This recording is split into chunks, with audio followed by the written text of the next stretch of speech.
So after the break अब हम discuss करेंगे ब्लड का important component that is plasma. जो है ब्लड का प्लाज्मा पार्ट है, व्हाट आर इट्स कंपोनेंट्स, इसके फंक्शन क्या हैं। तो इन द फर्स्ट लेक्चर हमने देखा कि प्लाज्मा जो है ब्लड के अंदर 55% पार्ट जो है बना रहा है। अगर हमारी बॉडी में 5 लीटर ब्लड है तो उसका 55% पार्ट क्या है, दैट इज़ प्लाज्मा। तो प्लाज्मा में कौन कौन से कंपोनेंट्स, कौन कौन से सब्सटेंसेस हैं जो कि तैर रहे हैं।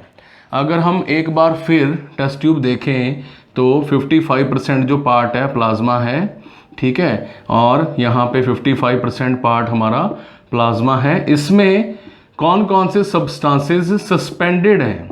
सस्पेंडेड का मतलब है इसमें कौन कौन से कंपोनेंट जो हैं वो तैर रहे हैं, ठीक है, यहाँ पे बीच में प्रेजेंट हैं। ये बहुत इंपॉर्टेंट कंसेप्ट है कि ब्लड के अंदर प्लाज्मा के अंदर कंपोनेंट्स सस्पेंडेड हैं, लटक रहे हैं, तैर रहे हैं, घुले हुए हैं, डिसॉल्व हैं, ठीक है। तो यही जो कंपोनेंट्स हैं, यही जो सब्सटेंसेस हैं बहुत इंपॉर्टेंट रोल प्ले करते हैं। तो सबसे पहले हमारे जो कंपोनेंट हैं उसमें है खुद प्लाज्मा प्रोटीन। खुद जो है पहला कंपोनेंट है that is plasma proteins. Plasma proteins का मेन फंक्शन क्या है, what is the main function. जो प्लाज्मा प्रोटीन्स हैं वो प्लाज्मा का 7% पार्ट बना रहे हैं, ठीक है। खुद प्लाज्मा का 7%, ध्यान से सुनना है, खुद प्लाज्मा का 7% पार्ट जो है वो क्या है, प्लाज्मा प्रोटीन्स का है। यही वो प्लाज्मा प्रोटीन्स हैं जो आगे जाके हम देखेंगे कि कैसे प्लाज्मा प्रोटीन जैसे कि फिब्रिन जो है ब्लड क्लॉटिंग प्रोसेस में कितना इंपॉर्टेंट रोल प्ले कर रही है, फिब्रिनोजन बना के, ठीक है ना, फिब्रिनोजन बना के ब्लड क्लॉटिंग में हेल्प करती है। 7% पार्ट जो है प्लाज्मा का वो प्लाज्मा प्रोटीन्स का है। और ये क्या काम कर रही हैं प्लाज्मा प्रोटीन्स, ये तरह तरह का जो है काम कर रही हैं, जैसे कि फिब्रिन ब्लड क्लॉटिंग में, और प्लाज्मा प्रोटीन्स क्या बना रही हैं, प्लाज्मा का ऑस्मोटिक प्रेशर बना रही हैं। इसी के हेल्प के साथ, प्लाज्मा प्रोटीन्स की हेल्प के साथ जो हमारा प्लाज्मा फ्लूइड है ब्लड का वो कंपोनेंट्स को अट्रैक्ट भी कर रहा है और ऑस्मोसिस डिफ्यूजन में हेल्प जो है वो करता है। तो हमने देखा इंपॉर्टेंट कंपोनेंट है प्लाज्मा प्रोटीन जो कि 7% बना रही है, and it also maintains the osmotic pressure of the plasma, ठीक है। उसके बाद हमने देखा जो प्लाज्मा प्रोटीन्स हैं जैसे कि फिब्रिनोजन, एल्ब्यूमिन, आपने एल्ब्यूमिन का नाम सुना होगा, टेक्स्ट बुक में पढ़ा होगा। एल्ब्यूमिन भी जो है ब्लड की इंपॉर्टेंट प्लाज्मा प्रोटीन है। क्या है, प्लाज्मा प्रोटीन है। और इम्यूनोग्लोबिन, ठीक है, इम्यूनोग्लोबिन जो है वो भी प्लाज्मा प्रोटीन का हिस्सा है। यहाँ पे ये चीज़ जो है ग्लोब्यूलिन, ये जो है हमारा लीवर में बनती हैं, इम्यूनिटी का पार्ट है, लीवर में बन रही हैं। कहाँ पे बन रही हैं जी, लीवर में बन रही हैं, ठीक है। और ये जो है प्लाज्मा के अंदर घूम तो रही हैं, सर्कुलेट तो रही हैं, बट ये उसका पार्ट नहीं है, ठीक है। ये कहाँ पे बनती हैं, लिवर में। वेयर एज जो हमारा ब्लड है वो कहाँ पे बनता है, it is formed in the blood की जो फॉर्मेशन है it occurs in the red bone marrow. Long bones जो हैं उसमें प्रेजेंट है रेड बोन मैरो, ठीक है, रेड बोन मैरो, उसमें हमारा जो है ब्लड जो है बन रहा है, ठीक है जी। तो इम्यूनोग्लोबिन जो है ये कहाँ पे बन रही हैं, ये लिवर में बन रही हैं, है प्रोटीन्स हैं, प्लाज्मा प्रोटीन्स का पार्ट है, उसी के साथ सर्कुलेट होती हैं। तो हमने देखा कि जो है ब्लड में इंपॉर्टेंट पार्ट है प्लाज्मा प्रोटीन, ऑस्मोटिक प्रेशर बना रही हैं। इसी के साथ हमारा जो ब्लड है इसकी जो है हमारी कंसंट्रेशन, इसकी जो है ब्लड की कंसंट्रेशन बनी रहती है प्लाज्मा प्रोटीन्स की हेल्प के साथ। अब क्वेश्चन ये है स्टूडेंट्स कि हमारी जो ब्लड वेसल्स हैं वो ना तो स्टील की बनी है, ठीक है, ना कांच की बनी है, ना प्लास्टिक की बनी है, ना गत्ते की बनी है। तो इसमें से ब्लड जो है वो बाहर क्यों नहीं आता? आप कहोगे सर आपने बताया था कि ब्लड वेसल्स के सेल बहुत ही टाइटली पास पास पड़े होते हैं, जिसके कारण ब्लड उनको तोड़ के बाहर नहीं आ सकता। चलो ये भी एक फैक्टर है, ये फैक्टर भी माना जा सकता है, बट ब्लड के अंदर खुद प्लाज्मा प्रोटीन्स ब्लड को इतना गाढ़ा बना के रखती हैं, उसकी कंसंट्रेशन इतना बना के रखती हैं कि ब्लड जो है वो ऊज, ठीक है, सिमटता नहीं है बाहर की तरफ, और रप्चर ब्लीडिंग जो है वो नहीं होती। ठीक है, ब्लड की कंसंट्रेशन, ब्लड को इतना गाढ़ा बना के रखा जाता है सो दैट चाहे आर्ट्रियोल्स हैं, चाहे वेन्यूल्स हैं, चाहे मेजर आर्टरीज हैं, चाहे मेजर ब्लड वेसल्स हैं, उसमें से ब्लड जो है बाहर लीक नहीं करता। बट इसके पीछे योगदान किसका है? वो है हमारे ब्लड के अंदर प्रेजेंट प्लाज्मा प्रोटीन्स का। कौन कौन सी हैं? फिब्रिनोजन, एल्ब्यूमिन हमने देखा, और इम्यूनोग्लोबिन प्रोटीन्स हैं जो कि यहाँ पे अपना रोल प्ले कर रही हैं। तो अब हम बात करते हैं सेकेंड कंपोनेंट। तो ये तो हमारा हो गया जी first component plasma protein. Second component that is globulin. Okay, globulin. तो ग्लोब्यूलिन क्या है? जब ब्लड को लैब के अंदर स्टडी किया जाता है तो पता चला कि ब्लड के अंदर, ठीक है, ग्लोब्यूलिन नाम की जो प्रोटीन्स हैं वो प्रेजेंट हैं, जैसे कि ग्लोब्यूलिन, इम्यूनोग्लोबुलिन। ठीक है, सिंपल सी एग्जांपल है इम्यूनोग्लोबुलिन। ठीक है, इम्यूनोग्लोबुलिन्स का पार्ट क्या है? एंटीबॉडीज बनाना। ठीक है जी, जैसे अभी ये बताया मैंने, इम्यूनोग्लोब्यूलिन। ठीक है, ये क्या बना रही हैं? ये बना रही हैं एंटीबॉडीज। एंटीबॉडीज किसके प्रति बनती हैं? एंटीबॉडीज हमारी एंटीजन के प्रति बनती हैं, जो बाहर से आता है हमारी बॉडी में उसके प्रति बनती हैं। क्या बन रही हैं? एंटीबॉडीज़। तो हमने देखा एंटीबॉडी प्रोडक्शन जो है वहाँ पे हो रही है, किसके प्रति हो रही है? एंटीजन्स के प्रति हो रही है। कौन कर रहा है? जैसे ही ब्लड के अंदर, जैसे ही बॉडी के अंदर कोई भी bacteria, virus, micro organism enter कर रहा है तो साथ ही साथ antigen antibody reaction, antigen antibody reaction जो है स्टार्ट हो जाती हैं, और फेजोसाइट्स, ब्लड के अंदर प्रेजेंट WBC, फेजोसाइट्स, मैक्रोफेजेस, इसको किल करने का काम शुरू कर देते हैं। बट अगर ब्लड घूम रहा है, तभी मान लीजिए यहाँ पे चोट लगी है, यहाँ पे ब्लड घूम रहा है, तो यहाँ पे घूमते घूमते सर्कुलेट होते हुए ब्लड यहाँ पे ग्लोबुलिन्स लेके आ रहा है, इम्यूनोग्लोबुलिन लेके आ रहा है, एंटीजन एंटीबॉडी लड़ाई हो रही है, युद्ध चल रहा है, जिसके कारण एंड में foreign material, bacteria, virus, micro organism जो हैं वो किल हो जाते हैं। ठीक है, तो हमने देखा कि कैसे जो हमारी ब्लड के अंदर ग्लोबुलिन्स हैं, जैसे कि इम्यूनोग्लोबुलिन, ठीक है, इम्यूनोग्लोबुलिन प्रोटीन्स हैं, ये एंटीजन एंटीबॉडी में हेल्प कर रही हैं। इसके अलावा हार्मोन्स, ठीक है, हार्मोन्स आगे हमने फंक्शन ऑफ ब्लड में देखा। हार्मोन्स, हार्मोन्स में जैसे वी कैन से थायरॉक्सिन, ठीक है, जैसे कि हमारा थायरॉक्सिन जो हार्मोन है, ठीक है, थायरॉक्सिन हमारा जो हार्मोन है, ये भी ब्लड के थ्रू कहाँ से मूव कर रहा है? From the liver, from the thyroid gland. Thyroxine जो है वो कहाँ से बन रहा है? थायराइड ग्लैंड से। ठीक है, और इसी के साथ हमारे जो हैं इन कुछ एंजाइम्स हैं, कुछ एंजाइम्स हैं जैसे कि प्रोटोलाइटिक एंजाइम्स, ठीक है, प्रोटोलाइटिक एंजाइम्स, प्रोटोलाइटिक एंजाइम्स हैं, ये भी हमारे ग्लोबुलिन्स के अंडर आते हैं और ब्लड में सर्कुलेट हो रहे हैं। तो हमने देखा कि ब्लड का इंपॉर्टेंट कंपोनेंट है प्लाज्मा प्रोटीन, ग्लोबुलिन, जो कि ब्लड में ही सर्कुलेट होते हुए तरह तरह की प्रोटीन्स ये काम कर रही हैं। ठीक है जी, ब्लड का मेजर पार्ट कौन सा है? प्लाज्मा प्रोटीन, जो कि 55% पार्ट बना रहा है। वैसे ब्लड का 70% पार्ट क्या है? वो है हमारा वाटर। ठीक है जी, ब्लड का 70% पार्ट क्या है?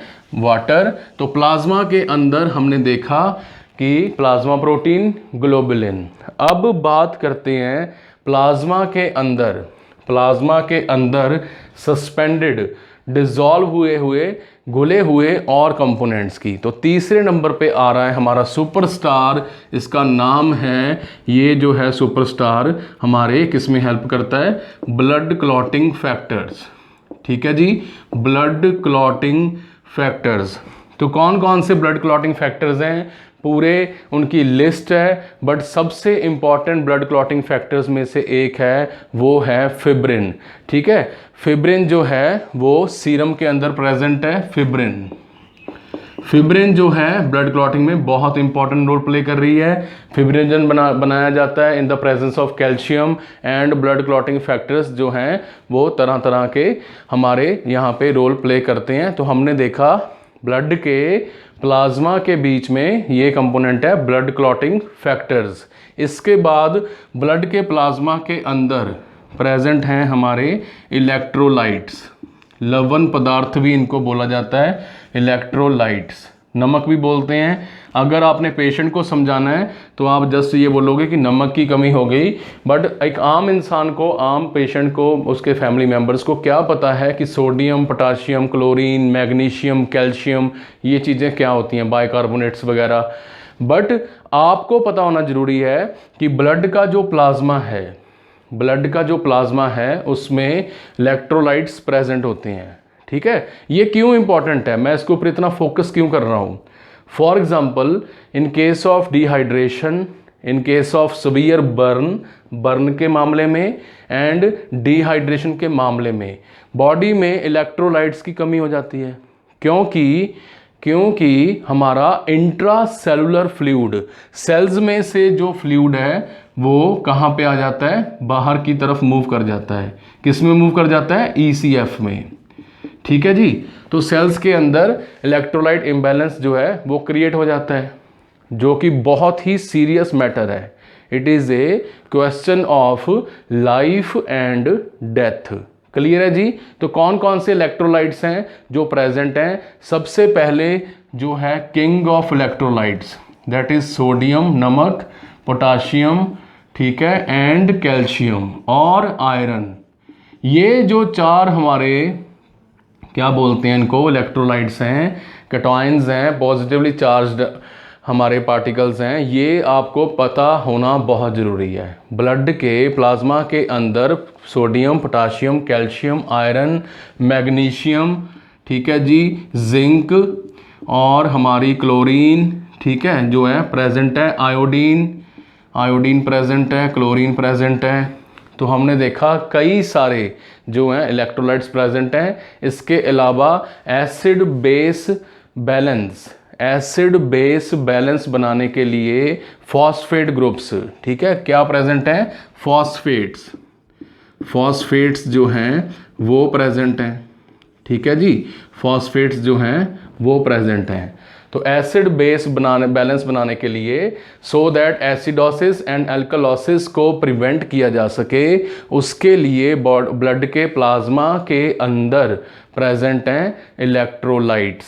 ठीक है, इन्हीं का लॉस जो है किडनी डिसाइड करती है, रेस्पिरेशन सिस्टम के साथ हो रहा है, और कुछ जो इलेक्ट्रोलाइट लॉस है स्टूल एंड टीयर्स एंड जो है हमारे बोलते हैं स्वेटिंग के साथ भी काफ़ी सोडियम लॉस जो है बॉडी में होता है। So that different kind of mechanism, buffer system, ठीक है, बफर सिस्टम की हेल्प के साथ हमारी बॉडी का क्या मेंटेन किया जा सके। भाई साहब आपने बताना है होमियोस्टेसिस, ठीक है, होमियोस्टेसिस मेंटेन किया जा सके। तो हमने देखा फ्लूइड एंड इलेक्ट्रोलाइट बैलेंस के अंडर ये चीज़ जो है प्लाज्मा के अंदर प्रेजेंट है और बहुत ही इंपॉर्टेंट है, बहुत ही ज़्यादा इंपॉर्टेंट है। इनफैक्ट सोडियम पोटाशियम पंप हमने पढ़ा है टॉपिक, तो हमने देखा है कि बॉडी के मैक्सिमम 99.9% सेल्स जो हैं सोडियम पोटाशियम की हेल्प के साथ ही काम करते हैं। तो हमने देखा ब्लड का इंपॉर्टेंट कंपोनेंट है, फोर्थ पॉइंट हमारा इलेक्ट्रोलाइट्स। ठीक है जी, तो हमने देखा बड़ा कुछ हमारे प्लाज्मा में प्रेजेंट है। तो यहाँ तक अगर किसी को कोई डाउट है, क्वेरी है, तो वो स्टूडेंट हैंड रेज करके पूछ सकता है। Anybody having any doubt till now? No doubt? Sure? Making notes? Fast notes? Okay. अब बात करते हैं हम हमारे नेक्स्ट कंपोनेंट की, दैट इज न्यूट्रिएंट। जो भी हमारे पौष्टिक तत्व हैं, न्यूट्रिएंट्स हैं, पौष्टिक तत्व, ठीक है, जो हम खा रहे हैं, कौन कौन से हैं जी? कार्बोहाइड्रेट, ओके, कार्बोस, ठीक है, प्रोटीन खा रहे हैं हम, फैट खा रहे हैं, ओके, देन वाइटामिन्स, मिनरल्स के बारे में देखो मैंने अभी चर्चा की, क्यों हम डाइट में सोडियम पोटाशियम ले रहे हैं, मिनरल्स एंड वाटर, ठीक है, water, carbohydrate, protein, fat, water, vitamins and minerals, ये जो हैं पोर्टल वेन की हेल्प के साथ जैसे ही हमारे लिवर में एंटर होते हैं, ठीक है, पोर्टल वेन सर्कुलेशन के ऊपर हमारी वीडियो है, आप उसको देख सकते हैं, ठीक है। तो हमने देखा कि पोर्टल वेन की हेल्प के साथ मेटाबोलाइज होने के बाद, ब्रेकडाउन होने के बाद, खाना जो है सिंपल फॉर्म में बनने के बाद न्यूट्रिएंट बन के ब्लड में सर्कुलेट हो रहा है। जहाँ पे जिस न्यूट्रिएंट की ज़रूरत है, जहाँ पे जिस न्यूट्रिएंट की ज़रूरत है वहाँ पे वो न्यूट्रिएंट जो है वो पहुँच रहा है with the help of circulation of the blood. जो प्रोडक्ट हैं डाइजेशन की, जैसे कि अल्टीमेट प्रोडक्ट्स इनकी क्या बनेंगी? अल्टीमेट प्रोडक्ट जो है इनकी वो क्या है? दैट इज़ ग्लूकोज, ठीक है, एटीपी मॉलिक्यूल्स, ग्लूकोज है, अमीनो एसिड्स हैं, ठीक है, प्रोटीन के टूटने के बाद बन रहे हैं अमीनो एसिड्स, फैटी एसिड्स, ठीक है, फैट के टूटने से बन रहे हैं फैटी एसिड्स। तो ये जो है सेल्स तक लेके जाने का काम सेफली कौन कर रहा है? वो कर रहा है ब्लड, ठीक है। हमारे वाइटामिन्स हैं, तो इनको घुमाने का काम, इनको अपने टारगेट तक लेके जाने का काम, सो दैट बॉडी का हर एक सेल इनको यूज़ करता हुआ, ठीक है, ग्लाइकोजन तो बनाएगा ही बनाएगा, GLYCOGEN, ग्लाइकोजन तो बनाएगा ही बनाएगा, फ्यूचर को सेव करने के लिए, बैटरी चार्ज करने के लिए चर्बी के रूप में, फैट के रूप में जमा करेगा, ठीक है, ग्लाइकोजन इन द लिवर। उसके बाद डायरेक्ट एटीपी मॉलिक्यूल्स जो हैं माइटोकॉन्ड्रिया में, बॉडी के सारे सेल्स के माइटोकॉन्ड्रिया में यूज़ होंगे ही होंगे। तो हमने देखा न्यूट्रिएंट्स कैसे ब्लड की हेल्प के साथ हमारे प्लाज्मा में प्रेजेंट हैं। हमारे ब्लड के कहाँ पे प्रेजेंट हैं? प्लाज्मा में प्रेजेंट हैं। अब तक हमने देखा प्लाज्मा में क्या प्रेजेंट है? ग्लोबुलिन, ठीक है, अमीनोग्लोबुलिन वगैरह आ गया, ब्लड क्लॉटिंग फैक्टर आ गया, ठीक है जी। उसके बाद हमने देखा इलेक्ट्रोलाइट्स ब्लड में प्रेजेंट हैं हमारे प्लाज्मा में, इलेक्ट्रोलाइट्स। देन हमने देखा हम प्रेजेंट है न्यूट्रिएंट, ठीक है, ब्लड के 55% प्लाज्मा में ये प्रक्रियाएं चल रही हैं, ठीक है। ब्लड क्लॉटिंग फैक्टर्स प्रेजेंट हैं, एल्ब्यूमिन प्रेजेंट है, ग्लोबुलिन प्रेजेंट है, ठीक है। एल्ब्यूमिन यहाँ पे जो है रह गया, ठीक है, एल्ब्यूमिन। हाँ जी, यहाँ तक किसी को कोई डाउट है, कोई क्वेरी है तो वो पूछ सकते हैं। No doubt? क्लियर? ब्लड का प्लाज्मा क्लियर है? पॉइंट सभी? न्यूट्रिएंट्स कैरी कर रहा है और साथ में कैरी कर रहा है 5वें नंबर पर अभी तक हमने रेड मार्कर यूज़ नहीं किया, इसको यूज़ करते हैं वेस्ट प्रोडक्ट। खतरे की निशानी लाल रंग, तो वेस्ट प्रोडक्ट जो है इसको रिमूव करने का काम भी ब्लड तो करता ही करता है, पर वेस्ट घूमता किसके साथ है?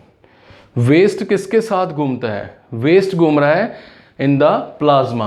कौन कौन सा वेस्ट है जी? इंपॉर्टेंट वेस्ट बॉडी में कौन कौन सा है? हम अगर बात करें तो सबसे इंपॉर्टेंट वेस्ट है वैसे तो CO2 कार्बन डाइऑक्साइड के बारे में जब हम रेस्पिरेशन टॉपिक पढ़ेंगे या फिर रेड ब्लड सेल डिस्कस करेंगे तो हम देखेंगे कि ओनली बहुत ही कम मात्रा में जो हमारे RBC हैं वो कार्बन डाइऑक्साइड को बाहर निकालते हैं।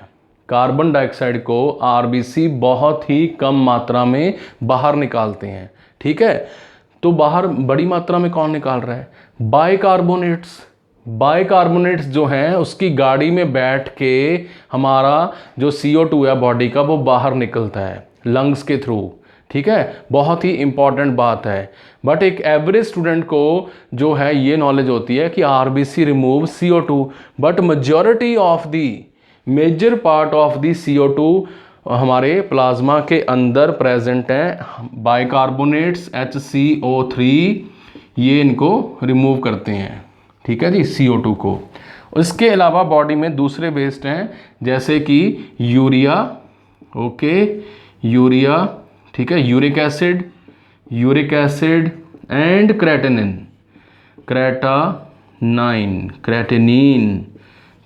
जो है, क्रेटेनाइन जो है ये यहाँ से ऐसे रिमूव हो रहा है, ठीक है। क्रेटेनिन जो है यहाँ से रिमूव होती है, किसके साथ? प्लाज्मा के साथ। यूरिक एसिड, क्रेटेनिन, ठीक है, प्रोटीन मेटाबॉलिज्म की प्रोडक्ट हैं। जैसे जैसे प्रोटीन बॉडी में टूटती है वहाँ से ये निकलती हैं। और कौन कौन निकाल रहा है बाहर? इसको हमारी स्किन निकाल देती है, ठीक है, स्वेटिंग के साथ सोडियम। एंड किडनीज, बहुत ही इंपॉर्टेंट, हमारे servant kidneys, urinary system, and कुछ जो है वो वेस्ट स्टूल की हेल्प के साथ, एंड हमारे लंग्स की हेल्प के साथ जो है एक्स्ट्रा वेस्ट बॉडी से निकल रहा है। स्किन, स्टूल, यूरिन, ठीक है, किडनीज के सामने हमने यूरिन लिखना भूल गए, यूरिन, ठीक है जी। तो हमने देखा कि बॉडी के अंदर ब्लड है, ब्लड के अंदर क्या है? 55% पार्ट प्लाज्मा। प्लाज्मा का जो कंपोनेंट्स हैं कौन कौन सी हैं? Albumin, globulin, blood clotting, electrolyte factors, ठीक है, और वेस्ट प्रोडक्ट को रिमूव करना। जब हम बात करते हैं हार्मोन्स के बारे में, ठीक है, in the last we will see how the plasma carry hormones, ठीक है। तो अपने साइट से, place of, we will say place of origin, यहाँ से जहाँ से उसका हार्मोन का बर्थ हुआ है, जैसे FSH हार्मोन है, LH हार्मोन है, ग्रोथ हार्मोन है, प्रोलैक्टिन हार्मोन है, ADH है, इंसुलिन है, जहाँ से भी ये बन रहे हैं, प्लेस ऑफ ओरिजिन से इनको कहाँ पे लेके जाना है? हमने इनको लेके जाना है जी टारगेट सेल्स के ऊपर। कहाँ पे लेके जाना है? टारगेट सेल्स के ऊपर लेके जाना है, ठीक है। तो ये कौन लेके जा रहा है? ये लेके जा रहा है, ये हमारी ह्यूमन बॉडी है, ठीक है।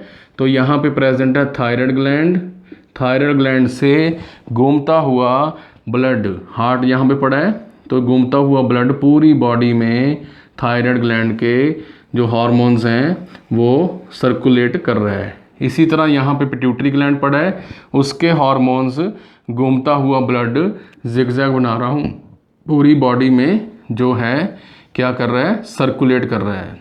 जिगजैग जो मैं बना रहा हूँ पिट्यूटरी ग्लैंड को शो करने के लिए।